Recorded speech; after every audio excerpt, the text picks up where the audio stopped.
बादलों के ऊपर जहाँ पहाड़ लोरियां गाते हैं और झरने बच्चों की तरह खिलखिलाते हैं, वहाँ एक गांव है जो धुंध में छुपा है। एक ऐसा स्थान जहाँ आपके शब्द दुनिया को आकार देते हैं।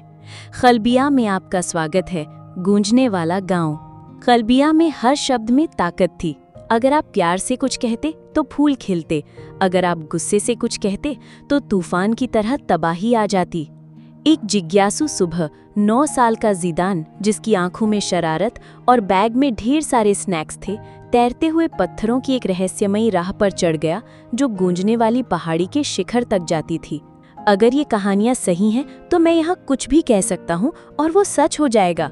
उड़ते ऊंट या नाचते कपकेक्स।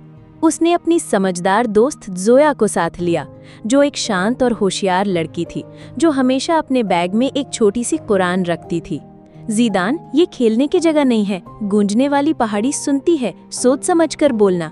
सबसे बुरा क्या हो सकता है? डकारते पहाड़। धड़ाम! जमीन हिल गई। पहाड़ों ने लाल जेली जैसी लावा उगल दी। गांव वाले फिसल गए, बकरियां उड़ गईं और मेयर की पगड़ी एक उड़ते तरबूज पर जा गिरी। फिर एक महान हवा उनके चारों ओर घूमी। उससे निकली गूंज आत्मा, एक चमकदार धुंध और सितारों से बनी हुई विशाल आकृति। इस गांव में तुम्हारे शब्द ही तुम्हारी दुनिया बनाते हैं। अगर बिना सोचे बोलोगे तो मुसीबत खुद चलकर आएगी।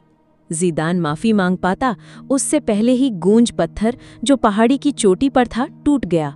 अब ज़ीदान जो भी कहता वो तुरंत हकीकत बन जाता। अरे नहीं, मेरा मतलब नहीं था, नहीं, फिर से डकारते पहाड़ नहीं। जोया जेली से बचते हुए बोली। ज़ीदान, बोलना बंद करो। दोनों दोस्त भागते रहे, उड़ते मफिन्स, गुस्से वाले बादल और उछलते पत्थरों के बीच से। इस गड़बड़ को सिर्फ एक चीज ठीक कर सकती थी। कुरान कहती है और लोगों से अच्छा बोलो, शायद अच्छे शब्द ही सब ठीक कर दें। ज़ीदान ने चारों ओर देखा, फिर आंखें बंद करके कहा, मुझे माफ कर दो। धन्यवाद जोया, तुम समझदार हो और मेरी सबसे अच्छी दोस्त हो। मुझे अपना गांव बहुत प्यारा है। अचानक हवा शांत हो गई, पत्थर ठीक हो गया, आसमान सुनहरा हो गया।